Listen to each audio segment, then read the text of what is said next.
যদি বাড়িতে থাকে বাসি পাউরুটি তাহলে ঝটপট বানিয়ে ফেলো এই জল খাবারটি। হ্যালো বন্ধুরা, আশা করি সকলে খুব ভালো আছো। আহারে বিহারে একখানা জলখাবার স্পেশাল পর্বে তোমাদেরকে স্বাগত। বন্ধুরা, আজ আমি পাউরুটি দিয়ে এমন একখানা রেসিপি শেয়ার করব যেটার ভিডিওটা দেখতে যতটা সময় লাগবে বানাতেও কিন্তু ঠিক ততটাই সময় লাগবে, আর সেটাও আমি বানিয়ে ফেলবো একটি মাত্র মশলা দিয়ে। পাউরুটির পোলাও বানানোর জন্য আমি এখানে নিয়ে নিয়েছিলাম এই স্লাইস ব্রেডগুলো। আমরা ডেইলি লাইফে যে হোয়াইট ব্রেড ব্যবহার করি সেটা দিয়েই কিন্তু বানিয়ে ফেলবো এই পোলাও খানা। পাউরুটিগুলো আমার আগের দিনেই আনা ছিল, তবে তোমরা চাইলে এটা ফ্রেশ পাউরুটি দিয়েও কিন্তু বানাতে পারো, তবে বাসি পাউরুটিতে খেতে কিন্তু হয় অসাধারণ। প্রথমে পাউরুটিগুলোকে টুকরো করে কেটে নেব। পাউরুটির চারটে ধার কোনো বাদ দেওয়ার প্রয়োজন নেই, জাস্ট লম্বা লম্বা করে টুকরো করে তারপর সেগুলোকে অর্ধেক করে নেব। আমি প্রথমে এগুলোকে এই কারণেই বড় বড় টুকরো করে নিচ্ছি, তার ফলে এগুলো টস করতে সুবিধা হবে। তবে তোমরা চাইলে প্রথমেই কিন্তু এগুলোকে ছোট করেও টুকরো করে নিতে পারো। পাউরুটি দিয়ে তো তোমরা অনেক রেসিপিই জানো।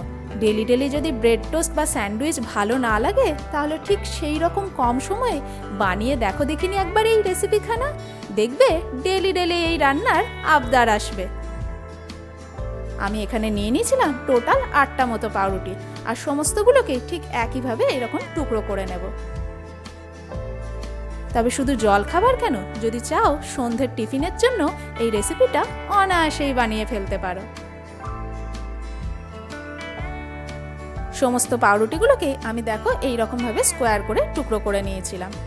আর পোলাওয়ের জন্য আমি এখানে নিয়ে নিয়েছিলাম আরও বেশ কিছু সবজি। নিয়ে নিয়েছিলাম এখানে গ্রিন ক্যাপসিকাম ছোট ছোট টুকরো করে, বেশ খানিকটা পরিমাণে কাঁচা লঙ্কা কুচি, নিয়েছিলাম ফুলকপি ডুমো ডুমো টুকরো করে, আর নিয়েছিলাম বেশ কিছুটা টমেটো, তবে টমেটোর বীজ আর শাঁসটা বাদ দিয়ে দিয়েছিলাম। নিয়েছিলাম মটরশুঁটি আর পেঁয়াজ টুকরো করে। আর এখানে আমার লাগবে বেশ খানিকটা পরিমাণে কারি পাতা, আর নিয়েছিলাম একটুখানি চিনে বাদাম। এই রান্নার জন্য আমি ব্যবহার করব সাদা তেল। তোমরা কিন্তু যে কোনো সাদা তেল মানে রিফাইন্ড অয়েলই কিন্তু ব্যবহার করতে পারো। আমি এখানে নিয়ে নিয়েছিলাম একটুখানি সানফ্লাওয়ার অয়েল। তেলটা গরম হলে সবার প্রথমে বাদামগুলোকে ভেজে নেব, তবে তেলটা খুব গরম করব না, আর বাদামগুলোও কিন্তু খুব কড়া করে ভাজবো না। জাস্ট দিয়ে একবার নাড়াচাড়া করার পরেই দিয়ে দেবো কারি পাতাগুলো, আর সেটাকে দিয়েও একসাথে ভালো করে ভেজে নেব। তবে দেখবে এগুলো যেন খুব ডার্ক কালার না চলে আসে। গ্যাসের ফ্লেম একদম লোতে থাকবে। আমি কিন্তু এই রান্নায় কারি পাতাটাই ব্যবহার করব, আর কারি পাতাটা একটু বেশি পরিমাণে ব্যবহার করলে তবেই কিন্তু এই পোলাওর স্বাদ আসবে অসাধারণ। আজকের রান্নায় কিন্তু আমি কোনো ধনেপাতা ব্যবহার করব না, তবে তোমরা চাইলে ব্যবহার করতেই পারো, তবে শুধু কারি পাতাতেই এর স্বাদ কিন্তু আসবে অসাধারণ। সেগুলোকে ভেজে তুলে নিলাম। এরপর ওই তেলেই আমি দিয়ে দেবো একটুখানি ফোড়নে গোটা জিরে। গোটা জিরে ছাড়া এখানে কিন্তু আর কোনো ফোড়ন যাবে না, তবে জিরেটাকে একদম কম আঁচে প্রথমে একটুখানি ভেজে নিতে হবে। জিরেটা হালকা ভাজা ভাজা হয়ে এলে তারপরে দিয়ে দেবো কাঁচা লঙ্কা কুচিটা। তবে তোমরা যদি বাচ্চাদের জন্য বানিয়ে থাকো সেক্ষেত্রে তোমরা কাঁচা লঙ্কার পরিমাণটা কমিয়ে দিতে পারো। আমি বেশ খানিকটা পরিমাণে কাঁচা লঙ্কা এখানে ব্যবহার করেছিলাম, আর প্রথমে কাঁচা লঙ্কাটা ভাজার জন্য এর স্বাদেও কিন্তু পার্থক্য আসবে। সেটাও হালকা একটুখানি ভাজা ভাজা হয়ে এলে তারপরে দিয়ে দিয়েছিলাম টুকরো করে রাখা ফুলকপিটা। ফুলকপিটাও কিন্তু আমি এখানে ছোট ছোট টুকরো করে নিয়েছিলাম, যাতে ভাজতে ভাজতে আমার ম্যাক্সিমামটা এটা সিদ্ধ হয়ে যায়। সেটাও মিডিয়াম টু লো ফ্লেমে হালকা নাড়াচাড়া করার পর অ্যাড করে দেবো পেঁয়াজটা। পেঁয়াজটাকেও কিন্তু আমি এখানে একদম ফাইনলি চপড করিনি বা লম্বা লম্বা সরু সরু করেও কাটিনি, জাস্ট একটু মোটা মোটা লম্বা করে কেটে মাঝখান থেকে অর্ধেক করে দিয়েছিলাম, মানে বলতে পারো খানিকটা ডুমো ডুমো টুকরো করে। পেঁয়াজটাকে দিয়েও জাস্ট হালকা একটু ফুলকপির সাথে নাড়াচাড়া করে নেব। কোনটাই কিন্তু খুব বেশি কালার আসবে না, হালকা আছে মানে মিডিয়াম টু লো ফ্লেমে নাড়াচাড়া করে নিতে হবে। তারপরে দিয়ে দিয়েছিলাম এখানে গ্রিন ক্যাপসিকামটা, সেটাকে দিয়েও এখানে ভালো করে মিশিয়ে নেব। বন্ধুরা, এই রান্নার জন্য আমাদের লাগবে একখানা স্পেশাল ভাজা মশলা, সেটা আমি তোমাদেরকে দেখিয়ে দিই। নিয়েছিলাম 1 চামচ গোটা জিরে, 1 চামচ গোটা ধনে, 1 টুকরো দারচিনি, 2টো ছোটো এলাচ, 1/2 চামচ গোলমরিচ, 1 চামচ মৌরি, সামান্য একটুখানি জায়ফল, আর একটুখানি নুন দিয়ে শুকনো খোলায় ভালো করে ভেজে নিয়ে সেটাকে আমি গুঁড়ো করে নিয়েছিলাম। এই মশলাটা আমি এই কারণেই তোমাদেরকে দেখালাম, কারণ এই মশলাটা অলরেডি আমি আগের যে রেসিপি ভেজিটেবিল চপ বানিয়েছিলাম সেখানে ব্যবহার করেছি। তোমরা যদি সেই রেসিপিটা না দেখে থাকো তার জন্য আমি তোমাদেরকে আরেকবার দেখিয়ে দিলাম যে আমি এখানে ভাজা মশলার মধ্যে কি কি ব্যবহার করেছিলাম। এর মাঝখানে আমি এখানে দিয়ে দিয়েছিলাম মটরশুঁটি আর টমেটোটা। টমেটোর কিন্তু আমি এখানে বীজ আর শাঁসটা ব্যবহার করিনি, জাস্ট ওপরের যে মোটা অংশটা সেগুলোকে ডুমো ডুমো টুকরো করে কেটে নিয়েছিলাম। মটরশুঁটি আর টমেটোটা দিয়েও একটুখানি নাড়াচাড়া করার পর দিয়ে দিলাম আন্দাজ মতো নুন আর খুব সামান্য একটুখানি হলুদ গুঁড়ো, সেটাকে দিয়েও ভালো করে মিশিয়ে নেব। হলুদটা কিন্তু এখানে না দিলেও চলে, তবে কালারটা যাতে ভালো আসে তার জন্য আমি খুব সামান্য একটুখানি হলুদ কিন্তু এখানে ব্যবহার করেছি। আর সমস্তটাই কিন্তু একদম লো ফ্লেমে নাড়াচাড়া করব, তার ফলে কিন্তু এটা অনেকটাই কুকড হয়ে যাবে। এরপর আমি এর সঙ্গে অ্যাড করে দিচ্ছি পরিমাণ মতো জল। তবে অবশ্যই দেখতে পাচ্ছ জলটা কিন্তু এইভাবেই স্প্রিঙ্কেল করে দিতে হবে, জলটা ঢেলে দিলে হবে না, তাহলে কিন্তু সবজিগুলো অনেকটাই গলা গলা হয়ে যাবে। যেটুকু জল প্রয়োজন জাস্ট হাতে করে স্প্রিঙ্কেল করে ছড়িয়ে দেব। আর জলটা দেওয়ার পর এরপর এটাকে আমি ঢাকা চাপা দিয়ে হতে দেব একদম লো ফ্লেমে। যেহেতু এর মধ্যে নুন দেওয়া আছে, সবজিগুলো ম্যাক্সিমামটাই ভাজা হয়ে গেছে, তাই এটা কুকড হতে জাস্ট 5 থেকে 6 মিনিট মতো সময় লাগবে। এটাকে আমি ট্রান্সফার করে দিলাম অন্য ওভেনে। আর এইখানে আমরা ততক্ষণে টস করে নেব পাউরুটিটা। তার জন্য এখানে নিয়ে নিলাম 1 চামচ মতো বাটার। তোমরা চাইলে কিন্তু এখানে ঘিও ব্যবহার করতে পারো, তবে বাটারের সাথে পাউরুটির স্বাদটা ভালো আসবে বলে আমি এখানে বাটারটা ব্যবহার করেছি। বাটারটাকে প্রথমে ভালোভাবে মেল্ট করে নেব।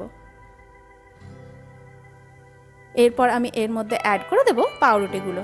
পাউরুটিগুলোকেও কিন্তু একদম লো ফ্লেমে বলতে পারো 3 থেকে 4 মিনিট মতো হালকা একটা কালার আসা অবধি ভালোভাবে টস করে নিতে হবে।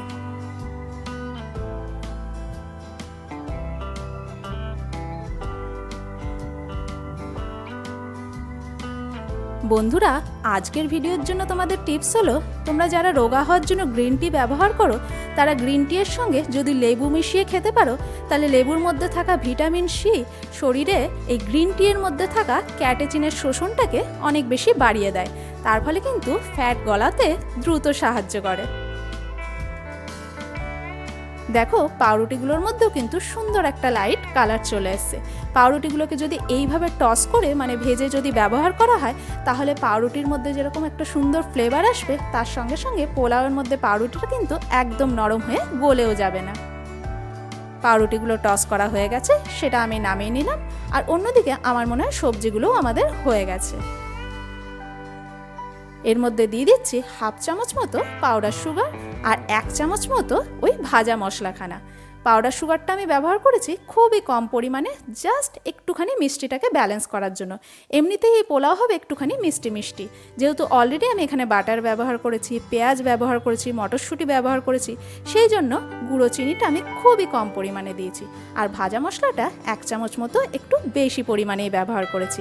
এই একটি মশলা ছাড়া এই পোলাও কিন্তু আর কোনো মশলা যাবে না। তবে এই মশলাটা যদি তোমরা একবার বাড়িতে বানিয়ে রেখে দাও না, তোমরা অনেক রান্নায় কিন্তু ব্যবহার করতে পারবে, কারণ এর মধ্যে ছিল অনেক রকমের মশলা, আর এই মশলার স্বাদও কিন্তু হয় অসাধারণ। এরপরে আমি এর মধ্যে অ্যাড করে দিয়েছিলাম ওই টস করে রাখা পাউরুটি আর ভেজে রাখা বাদাম আর কারি পাতাটা, সেগুলোকে দিয়েও খুব ভালো করে মিক্স আপ করে নেব। পাউরুটিগুলো যেহেতু আমি আগের থেকেই টস করে রেখেছি, তাই চট করে এটা কিন্তু নরম হয়ে যাবে না বা গলা গলা হয়ে যাবে না। এই পোলাও কিন্তু হবে একদম ঝুরঝুরে।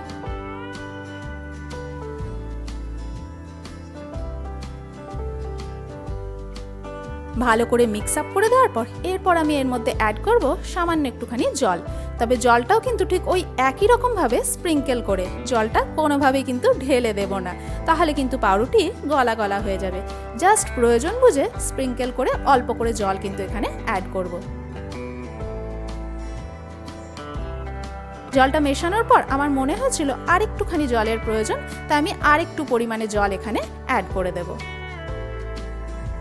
ওই যে আগেই বললাম, যেহেতু পাউরুটিটা টস করা আছে তার জন্য এটা চট করে গলে যাবে না, তবে পাউরুটিটা তো আমাদের এখানে নরম করতে হবে, তার জন্যই আমি কিন্তু এখানে জলটা ব্যবহার করেছি। তবে সেটাও কিন্তু খুব সামান্য পরিমাণে জাস্ট স্প্রিঙ্কেল করে একদম লো ফ্লেমে এটাকে নাড়াচাড়া করে আমি মোটামুটি আরও বেশ খানিকক্ষণ হতে দেব। আর যে পাউরুটির টুকরোগুলো একটু বড় বড় মনে হচ্ছিল, এরপর পাউরুটিটা নরম হয়ে যাওয়ার পর খুন্তির সাহায্যে একটুখানি ছোট ছোট টুকরো করে কেটে দেব। তোমরা চাইলে আগেই কিন্তু পাউরুটিটাকে ছোট টুকরো করে কেটেও নিতে পারো। আমি এখানে এগুলোকে একটুখানি ছোট ছোট টুকরো করে দিলাম, জাস্ট যেগুলো আমার একটুখানি বড় বড় মনে হয়েছিল। এরপর এটাকে আমি হতে দেব আরও 5 থেকে 6 মিনিট অবধি, জাস্ট একদম লো ফ্লেমে, যাতে এর মধ্যে যে এক্সট্রা জলটা আছে বা ময়েশ্চারটা আছে সেটা চলে যায়, আর পোলাওটা যাতে এইরকম ঝরঝরে হয়ে যায়। এরপর আমি এখানে গ্যাসের ফ্লেম অফ করে দেব। ব্যাস, রেডি হয়ে গেল আমাদের দুর্দান্ত স্বাদের পাউরুটির পোলাও। বন্ধুরা, দেখতেই পাচ্ছ পোলাওটা কিন্তু বেশ ঝরঝরে হয়েছে। পাউরুটিটা সুন্দরভাবে নরম হলেও পোলাও কিন্তু হয়েছে একদম ঝরঝরে। এই পোলাও বানাতে যতটা কম সময় লাগে ঠিক ততটাই হয় সুস্বাদু। আর মাত্র একটি মশলা দিয়েই কিন্তু রেডি হয়ে যায় এই অসাধারণ স্বাদের পোলাও। শুধু সকালের জল খাবার কেন, বাড়িতে যদি গেস্ট আসে তখনও কিন্তু ট্রাই করতে পারো এই পাউরুটির পোলাও খানা। বন্ধুরা, রেসিপিটা যদি ভালো লেগে থাকে অবশ্যই ভিডিওটাকে একটা লাইক করো আর চ্যানেলটিকে সাবস্ক্রাইব করো। যদি ফেসবুক থেকে দেখে থাকো পেজটিকে ফলো করার অনুরোধ রইল। যদি ডেলি একঘেয়ের পাউরুটির রেসিপি খেয়ে খেয়ে বোর হয়ে গেছো তবে অবশ্যই কিন্তু ট্রাই করো এই পাউরুটির পোলাও খানা।